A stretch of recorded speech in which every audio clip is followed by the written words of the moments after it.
नहीं काम है से आनो भाई के भाई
कहानी बहुत लंबा है, ये ना सोचे कैसा बाद में बताइए ना।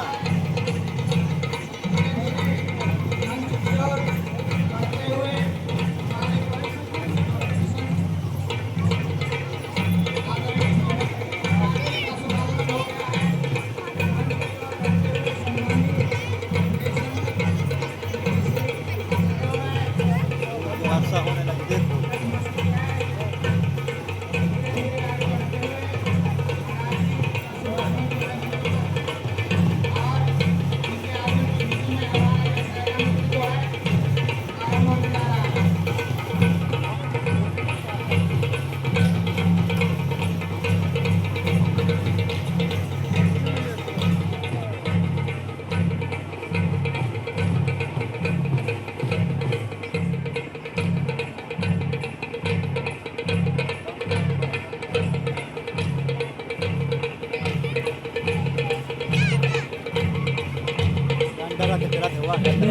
हाँ वैसे आना ये भी जा रहा है।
कार्यक्रम विलंबन हो, अब ऊपर ना आए नीचे, फिर महाराज जी को नीचे आएंगे तो सभी कोई पैरी प्रणाम करेंगे।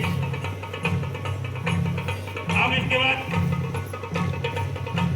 महाराज जी का आसन जो है आपके समक्ष लगा दिया जाएगा। आप चरण वंदन कर सकते हैं, संत जी का आशीर्वचन प्राप्त कर सकते हैं, कटोरी को प्रणाम प्राप्त कर सकते हैं, प्रणाम कर सकते हैं। मंच पर आपको अभी आने की आवश्यकता नहीं है। संत जी का स्वागत आपके आगमन की खुशी में हमारे क्षेत्रीय लोक संगीत कला का सुंदर प्रदर्शन जो है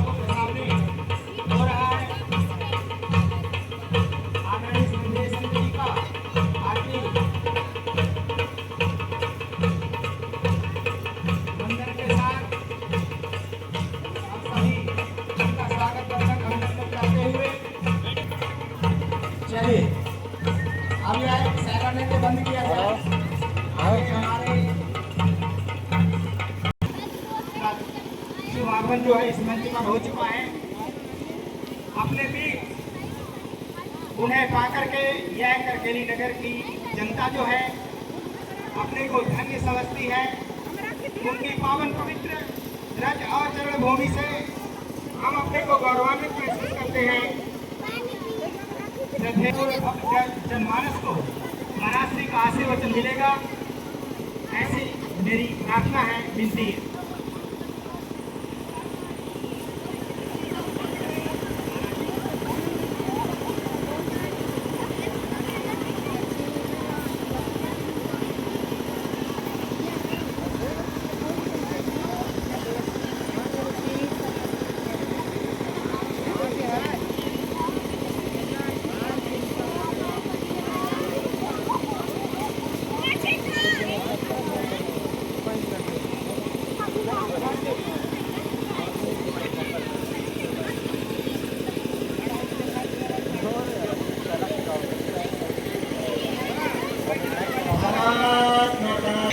कारणं वन्दे पन्नं भूषणं मृधरं वन्दे पाशुनां पतियम्।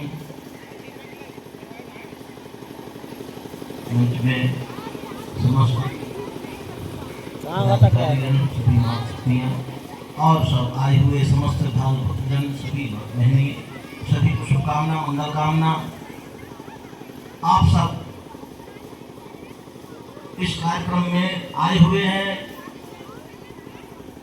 यह कार्यक्रम तो पूरा देश में चल रही है, जो सब अलग अलग संस्थाएं काम कर रहे हैं, संघ से, विश्व परिषद से पूरा देश में ये कार्यक्रम चल रहा है। सभी जन समूह के लिए एक प्रेरणा का स्रोत मिल रही है। हम व्यक्ति विशेष कहीं कहीं कुछ अपने घरों में याद करते हैं, कुछ चीज़ों को कुछ समझते हैं, कुछ चर्चाएं करते हैं, बस यहाँ सामूहिक सार्वजनिक सबके बीच में ऐसा प्रेरणा मिल रहा है, जो आज ये हिंदू सम्मेलन के नाम से आप सब कार्यक्रम में शामिल हो रहे हैं, हुए हैं। हम तो कहना चाहेंगे भक्तजन, इस भारतीय संस्कृति को, इस भारतीय परंपराओं को आप सबको देखना है, चलाना है, नवयुवक को आगे आना है, सामाजिक समरसता को पालन करना है, एकता का प्रमाण देना है, एकता होकर के समाज में संगठित होना है, गांव में, बस्ती में, घरों में, अपने घर गृहस्थी परिवारों में एकता का प्रमाण देना है। तो सज्जनों, ये प्रेरणा का स्रोत दिया जा रहा है। आप सब ये कार्यक्रमों के माध्यम से कुछ सबक लेना है, सबक लेके जाना है और उतारना भी है जीवन में। ये नहीं कि हम सुन लिए और चले गए। सुनना है, पालन करना है, जीवन में उतारना है। आने वाले पीढ़ी सभी को मार्गदर्शन भी देना है, नन्हे मुन्ने बच्चों को भी। हमारा भारतीय संस्कृति क्या है, ये सनातन परंपरा क्या है, इसका मुख्य उद्देश्य क्या है, उस उद्देश्यों को सब प्रचारक भाई लोग सब बताते हैं, वही लोग बताते हैं, उनको आप लोगों को समझना है, सुनना है। जिन्हों हमें तो आप सबका एक दरस परस मुख मंजन पाना, दरस परस हुआ, ये भक्तों की प्रेरणा रहा कि आए, तो आए, दरस परस हुआ। पर ठीक है, दरस परस हो रहा है, पर इस कार्यक्रम के माध्यम से हमको सबक लेना है भविष्य के लिए और मार्गदर्शन खोजना है और कुछ न कुछ अपने जीवन में उतारना है, पालन करना है। हम तो इतना ही कहना चाहते हैं। इस विश्व परिषद का रहस्य क्या है, तत्परता क्या है, इसका उद्देश्य क्या है, क्यों रखी गई है, इसका वजह क्या है, ये सब चीज़ों को ढूंढना है। बाकी भाई लोग, आप लोग सब जो कारक हैं, सब बताए हुए होंगे, अभी बता सकते हैं, उनको अपने जीवन में पालन करना है। हम तो यही कहना चाहते हैं कि आप सब भारतीय संस्कृति हैं और भारतीय संस्कृति को पालन करना है और संगठित रहना है। ये समाज में विभिन्नता न हो, विघटन न हो, उनको एकता बनाना है, परिवर्तन नहीं होना है। ये सब जरूरी चीज़ें हैं, इनको अपने जीवन में सही रखना है, यही हम कहना चाहते हैं। और इसी के साथ आप सबको बहुत बहुत शुभकामना, बहुत बहुत मंगल कामना, बहुत बहुत धन्यवाद करते हैं। और आप इस सनातन परंपरा को, इस भारतीय संस्कृति को पालन करना है, जीवन में उतारना है, ये कहना चाहते हैं। हिंदू शब्द परिवर्तन में ये है कि इस हिंदुस्तान में, इस भारत भूमि में हम आप सब जन्म लिए हैं, आए हैं। मनुष्य की आयु इस कलिकाल में 125 से लेकर 100 के अंदर आसपास रहती है। इसके बीच में हम क्या कर सकते हैं कि अपने जीवन को चला सकते हैं, सार्वजनिक काम कर सकते हैं, कोई सामाजिक व्यवस्थाएं क्या कर सकते हैं, उस भारत माता के नाम से क्या कर सकते हैं, इसको अपने आयु में खोजना है, देखना है और प्रत्याग करके कुछ करना है, तो हम भारत माता के लाल कहलाएंगे। तो सज्जनों, सभी माता बहनें, सबके लिए बहुत बहुत शुभकामना, बहुत बहुत मंगल कामना, बहुत बहुत धन्यवाद देते हैं। और आप सब भारत माता के लाल हैं, भारतीय संस्कृति का पालन करना है, तो राष्ट्र के लिए कुछ त्याग तपस्या करना है, यही हमारी शुभकामना है। बहुत बहुत भगवान की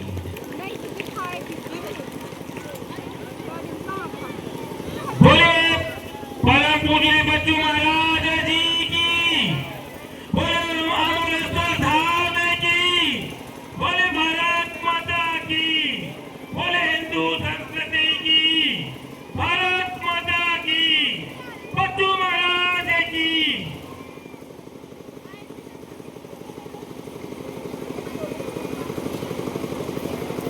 अत्यंत गौरव का विषय है कि आज हमारे बीच में परम आदरणीय संत, पूजनीय, वंदनीय, अभिनंदनीय संत आदरणीय बच्चू महाराज जी मंच पर आसीन है। हम करखेली की यह जो धरा है, भूमि है, जनमानस है, आपको पाकर के अपने बीच अत्यंत प्रफुल्लित है, आनंदित है। इसी कड़ी में माता श्रीमती आशा तिवारी जी उपस्थित है। कुटुंब प्रबोधन के विषय पर अपने विचार आप लोगों के बीच रखेंगे। मेरा निवेदन है कि श्रीमती आशा तिवारी जी अपना प्रबोधन जो करें।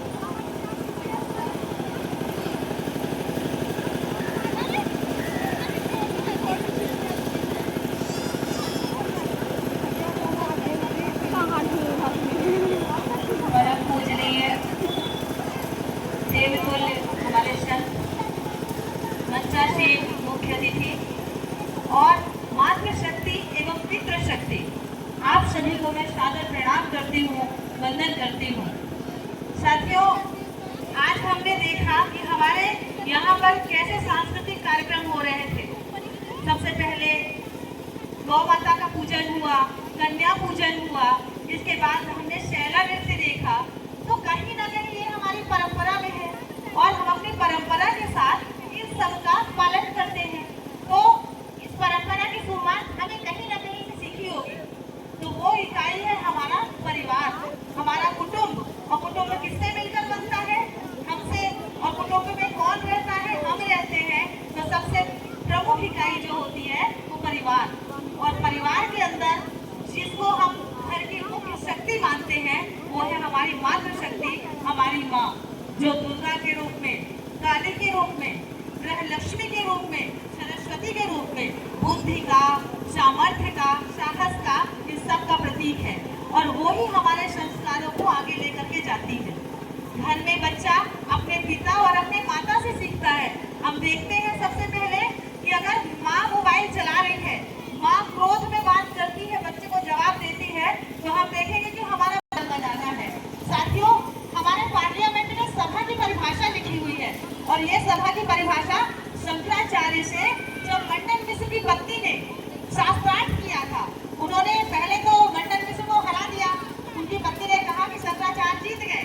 जब दोबारा उन्होंने कहा कि आपने मेरे पति को हराया, मुझे नहीं, और मेरे पति जो अर्धनारीश्वर रूप में है, हमारे भोलेनाथ को देखिए, आधा माता पार्वती और आधा भोलेनाथ। यानी उन्होंने कहा कि आपने आधे भाग को हराया, आधे भाग को आपने मुझे नहीं हराया, इसलिए मैं आपसे शास्त्रार्थ करना चाहती हूँ। तो उन्होंने कहा था कि वह सभा नहीं है जहाँ विद न हो। विद का अर्थ है विद्वजन।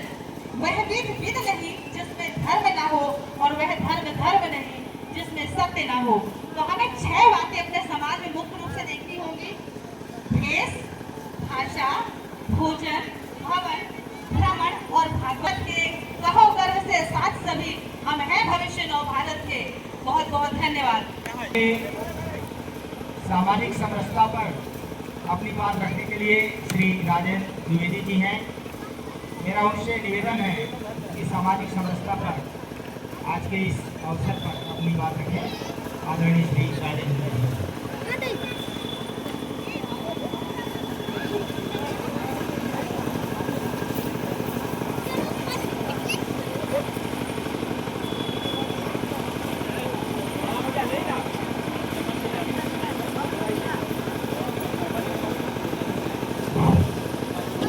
बोलिए भारत माता की, भारत माता की।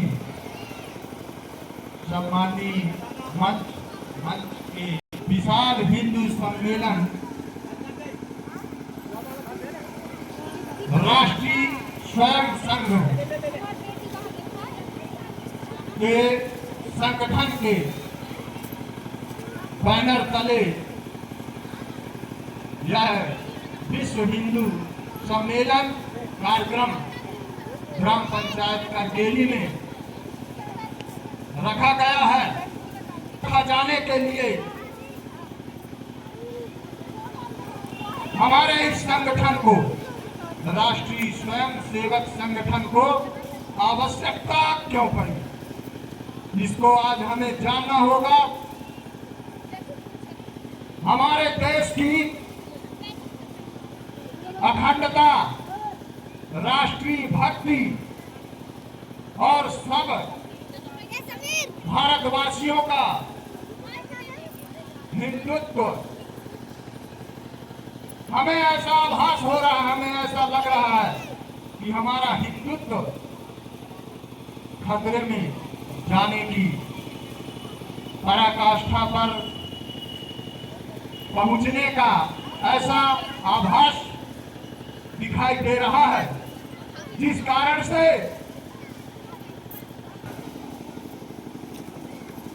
हम सभी को समरसता का पाठ पढ़ना है और घर घर में समरसता के अलग जगाना है।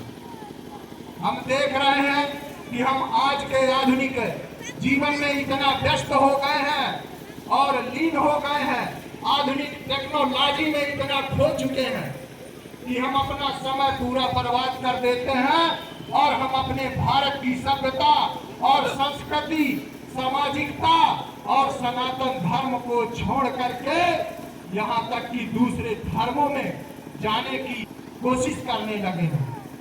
लेकिन मेरे हिंदू भाइयों, हम सबको अभी एकजुट होने की आवश्यकता है, क्योंकि हमारा देश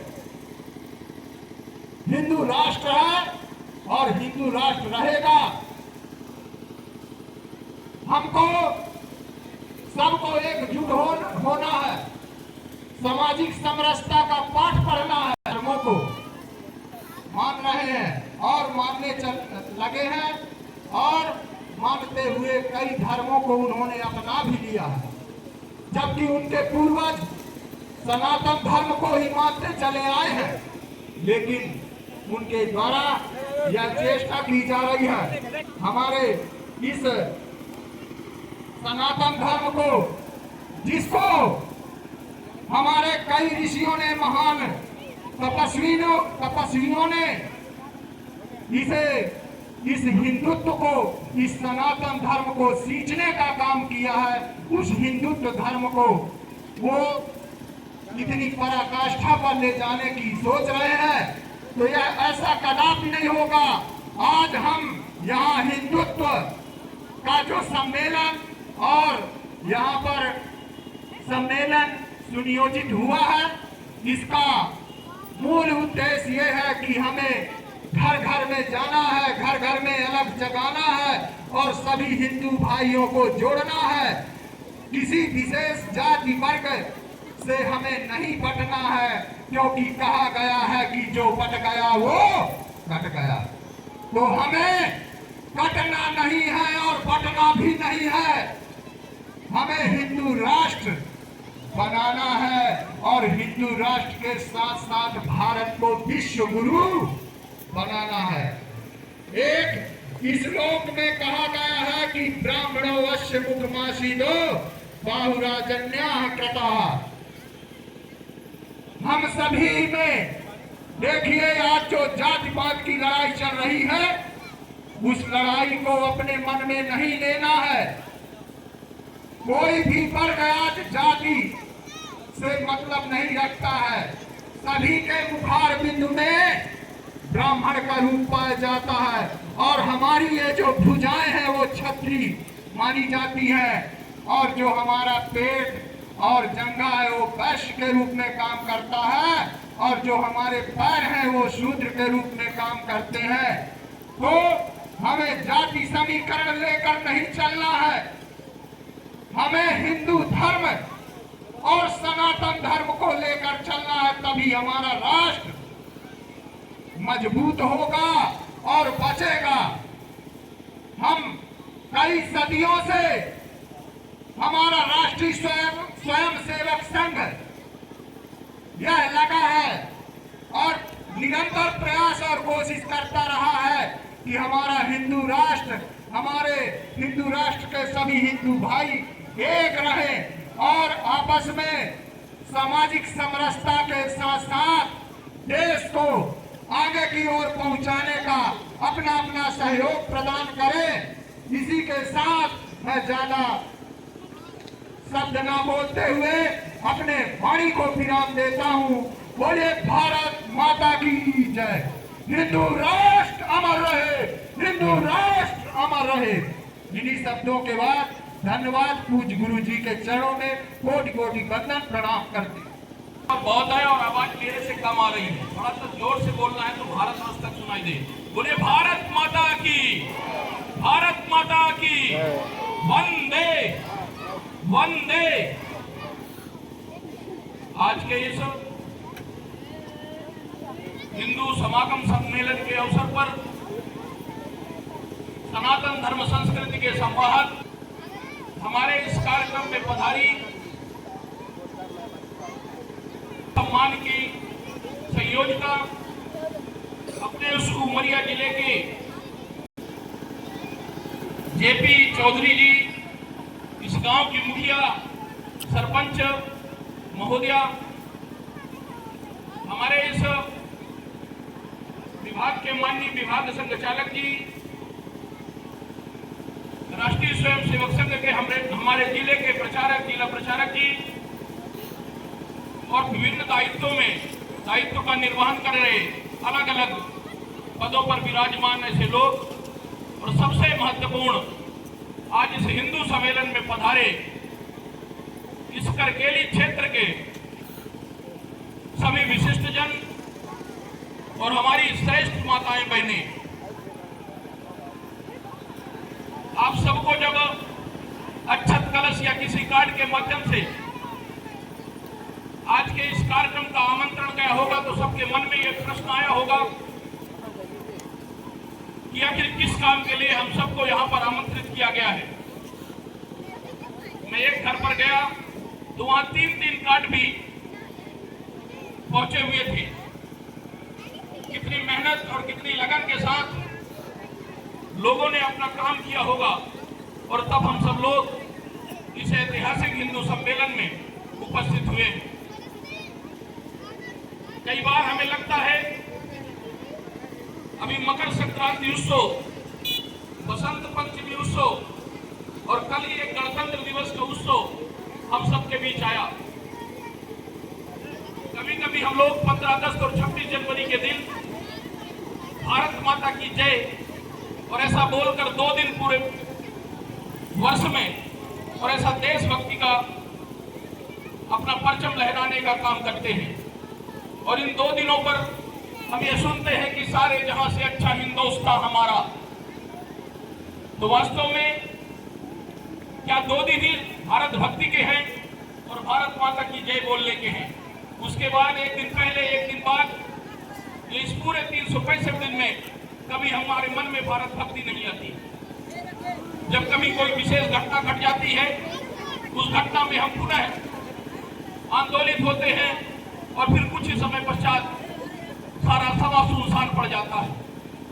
तो ऐसे 365 दिन भारत भक्ति करने वाले लोग, भारत माता की जय बोलने वाले लोग जब रहते हैं तो माता की जय 365 दिन बोलते हैं। उनके कृतित्व, उनके कर्तव्य और उनके पूरा चित्रण पूरे वर्ष भर कर सकते हैं। निश्चित रूप से हम अपने अपने कामों में व्यस्त होंगे, उन व्यस्तताओं के कारण कहीं समय न चला जाए। मैंने मकर संक्रांति का भी जिक्र किया है। संक्रांति का ही समय चल रहा है और यदि हम अभी भी इस भगवान सीता को लाने के लिए राम सेतु की रक्षण करने का काम किया। अभी कुछ समय पूर्व आप सबने देखा होगा कि हमारे भगवान प्राणनाथ भगवान राम मंदिर की प्राण प्रतिष्ठा 22 जनवरी 2025 को होती है। उस अयोध्या में जहां पर हमारे भगवान राम यानी हमारे प्राण बसते हैं, उस मंदिर को तोड़ने का काम कई बार वहां पर किया गया। उस अयोध्या की नगरी से आप बात करिए, जिन्होंने 75 बार उस भव्य मंदिर को ध्वस्त करने का काम लोगों ने किया और अपने खून और अपने रक्त रंजिश अपने शरीर का उन्होंने इस देश के लिए न्योछावर कर दिया। अयोध्या के लोगों ने कितना दंश सहा होगा और जब उस दंश को सहने के बाद भगवान राम की उस प्राण प्रतिष्ठा होती है और होने की घोषणा होती है, तब कुछ लोगों ने यह बयान दिया कि कोई 4 अमीर लोग इस मंदिर का निर्माण कर देंगे। लेकिन आप सबने देखा होगा कि प्रत्येक घर से 1-1, 10-10 4 संतों ने निर्णय लिया कि ये भगवान आने वाला 100 साल जब स्वतंत्रता दिवस पर मनाएगा तो निश्चित रूप से हम जो बात करते हैं कि घटेंगे तो कटेंगे, कटेंगे तो घटेंगे। निश्चित रूप से अगर हम इस पर विचार नहीं करें तो आप सबको कुछ न कुछ इसका परिणाम भुगतना पड़ेगा।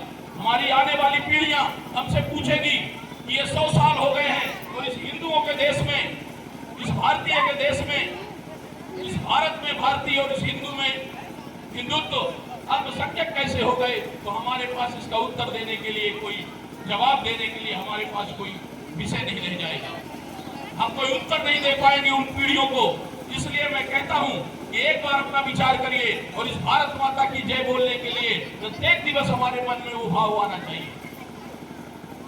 हम एक बात कर रहे हैं कि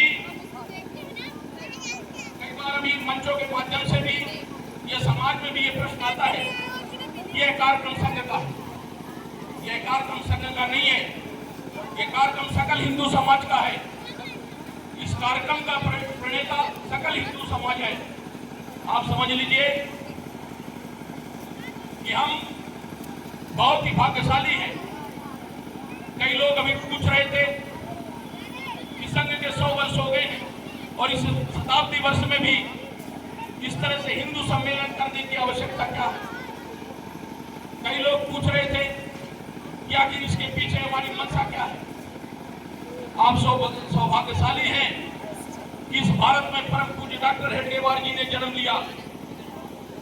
अन्यथा इस भारत की अस्मिता को बचाने के लिए, आज ये हिंदू सम्मेलन करने के लिए और इस देशभक्ति का भाव भरने के लिए, और हम अनाथ जैसे इस देश में रहते और सच्ची देशभक्ति करने के लिए हम सिर्फ अपने घरों पर देखते रहते। परम पूज्य डॉक्टर हेडगेवार ने संघ की स्थापना के समय से ही लगातार संघर्ष करते हुए और हम सबको इस स्थिति पर लाया है और आज जगाने का काम उन्हीं में से निकले कुछ स्वयंसेवक हम सबको कर रहे हैं। हम लोग अपने अहम में, कहीं मैं ब्राह्मण हूँ, मैं क्षत्रिय हूँ, मैं बनिया हूँ, मैं इस सेना का हूँ, मैं करणी सेना का हूँ, मैं परशुराम सेना का हूँ, और इस तरह हम लोग अपनी अपनी बातों में, अपने अहम में अलग अलग बंटते हुए दिखाई दे रहे हैं। इससे विधर्मियों को अवसर मिल रहा है। वो सब चाहते हैं कि हम सब बटे, और जब हम बटेंगे तो निश्चित रूप से धर्म का बंटवारा होगा। मैं एक चीज बता देना चाहता हूँ कि इस्लामिक जिहाद तो हम सबके बीच कई रूपों में दिखाई दे रहा है। इस्लाम की ताकत के कारण हम कटते बढ़ते नजर आ रहे हैं, लेकिन एक बहुत बड़ा पहलू उस मुट्ठी भर चावल को देकर और ईसाई मिशनरी अभी इस देश में काम कर रही है। हम सबको ईसाई मिशनरियों ने इस तरह से परिवर्तित किया है कि पूरे गांव के गांव पूरे साफ दिखाई दे रहे हैं। एक संत थे, उन्होंने कुछ समय का इतिहास अभी अपने बीच रखा था। 2012 में वो कथा करने जाते हैं उड़ीसा के किसी गांव में, और जब वो कथा करते हैं तो देखते हैं कि आधा गांव ही उस कथा में सुनने आया है। उन्होंने जिक्र किया क्योंकि वहां उन्होंने पहले भी कथा कर चुकी थी, उन्होंने प्रश्न किया कि आखिर यहाँ के लोग इस बार आते क्यों नहीं। पानी लाकर रखा, हनुमान जी की उस गंजे में डुबोया तो हनुमान जी की मूर्ति उसमें डूब गई। और फिर अपने लकड़ी का क्रास निकाला और उस लकड़ी के क्रास को जब पानी में डुबोया तो वह तैरता रहा। उन्होंने कहा कि जब आपके भगवान आपकी रक्षा नहीं कर पाते तो आपकी स्वयं रक्षा कैसे कर पाएंगे। और इस तरह धीरे धीरे लोग धर्मांतरित होते गए। महाराज जी ने कहा इतनी छोटी सी बात पर आप सबने अपना धर्मांतरण कर लिया, इतनी छोटी बात को लेकर आपने सबको धर्म परिवर्तित कर दिया। बोले हमारी यह सनातन संस्कृति है और इस सनातन संस्कृति में हम पानी से परीक्षा नहीं देते, हमारे यहाँ तो अग्नि परीक्षा होती है, हम अग्नि परीक्षा देने वाले हैं। उन्होंने लकड़ी मंगाई, आग जलवाई और उसमें फिर उस हनुमान जी की मूर्ति को रखा। हनुमान जी की मूर्ति जब आग में जाती है तो सोने जैसे चमकते हुए उस कुंदन की तरह चमकती दिखाई देती है। और जब त्रास को उस लकड़ी उसमें दिया जाता है तो धू धू करके वह त्रास चल जाता है।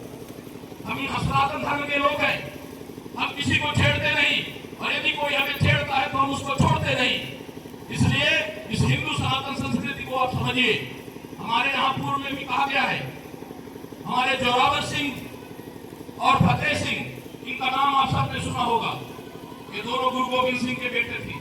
जब इनको दीवार पर चुनवाया जा रहा था और कहा जा रहा था कि आप इस्लाम धर्म को स्वीकार करो तो उन्होंने इस बात को कह दिया कि हमारे पिताजी ने हमको ये संस्कार नहीं दिए हैं। हमारे पिताजी ने कहा है कि एक व्यक्ति 1 लाख पर भारी और हम इस्लाम धर्म स्वीकार नहीं करते, उसके लिए देश के लिए हम अपना बलिदान देने को तैयार हैं। और वो दोनों उस दीवार पर चुन जाते हैं। हमारी गीता में लिखा है कि हम अपने धर्म में चाहे मर जाएं लेकिन किसी धर्म को अपनाना हमारे लिए पाप है।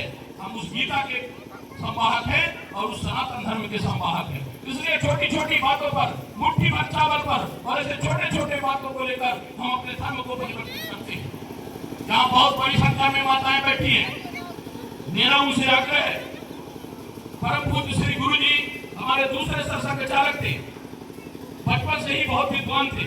उनको कहा गया कि आप उनको शंकराचार्य बनने का ऑफर आया था। लोगों ने उनसे पूछा कि आपको शंकराचार्य बनने का ऑफर मिला, फिर भी आप ये गली गली गांव गांव घूमकर इस संगठन का काम कर रहे हैं। गुरुजी का जब हम बचपन का इतिहास पढ़ते हैं तो वास्तव में बहुत प्रखर विद्वान थे और उन्होंने अपनी विद्वता को पूरे देश में शंकराचार्य बन के निखेर सकते थे। लेकिन उन्होंने अपने देश की स्थिति को जब देखा, अपनी देश की संकट को समझा तो उन्होंने माँ भारती से ये कहा कि मैं माँ भारती के चरणों में अपना प्राण दे दूंगा और शंकराचार्य बनना स्वीकार नहीं करूंगा। और उन्होंने माँ भारती के लिए अपना पूरा बलिदान कर दिया, पूरा जीवन उन्होंने दे दिया। उड़पी संसद में जब बात चल रही थी, जब धर्म परिवर्तन को लेकर ऐसी बात हो रही थी, उन्होंने हिंदुओं के साथ खड़ा होकर उस समय कहा था जो बात आज चर्चा होती दिखाई दे रही है। हिंदुवा सहोदरा सर्वे न हिंदू पततो हुए मम दीक्षा हिंदू रक्षा मम मंत्रा समानता। हमारे बीच सब हिंदू भाई भाई हैं, सब सहोदर हैं, कोई ऊंच नीच छोटा बड़ा नहीं है। हम इसी मंत्र के साथ जीने वाले हैं। अतः आज जो इस हिंदू सम्मेलन की आवश्यकता आप सबको दिखाई दे रही है, आप इसके मर्म को समझिए, इसके वजह को समझिए। आप लोगों को थोड़ा ध्यान देना पड़ेगा। हमारे बीच सब माताएं बैठी हैं, इन माताओं को थोड़ा सा ध्यान देना हो। हमारे देश में कई प्रकार की बातें निकल कर आती हैं। मैं कुटुंब प्रबोधन की बात कर रहा हूँ। हमारी माताएं इतने भाव के साथ बैठी हैं, इतने भाव के साथ सुन रही हैं, लेकिन अपने संतानों को हम क्या देना चाहिए। गीत कथा वहाँ के लोग ये गीत को बचपन में सुना करती थी तो उसके भाव में, उसके मन में ये भाव आया और वो जब बड़ी हुई तो उन्होंने इस गीत को लिखकर और पूरा इतिहास रचने का काम किया और हम सब में देशभक्ति का भाव भरने का काम किया। हमारे बच्चों को हमको क्या दिखाना चाहिए, हमको रील्स मोबाइल किस तरह के दिखाने चाहिए, ये सब आज अपने भाव में समझ में आना चाहिए। अभी कई बार बात आती है कि हमारे देश में जेंडर इक्वलिटी की बात आने लगती है कि महिला पुरुष की समानता। हमारे देश के लिए जेंडर इक्वलिटी है क्या? ये वो देश जो Iran, Afghanistan, Pakistan, America, Europe के ऐसे देश है, उनको जेंडर इक्वलिटी चाहिए। हमारे यहाँ वो माता का स्थान यत्र नारीश्वर पूजन के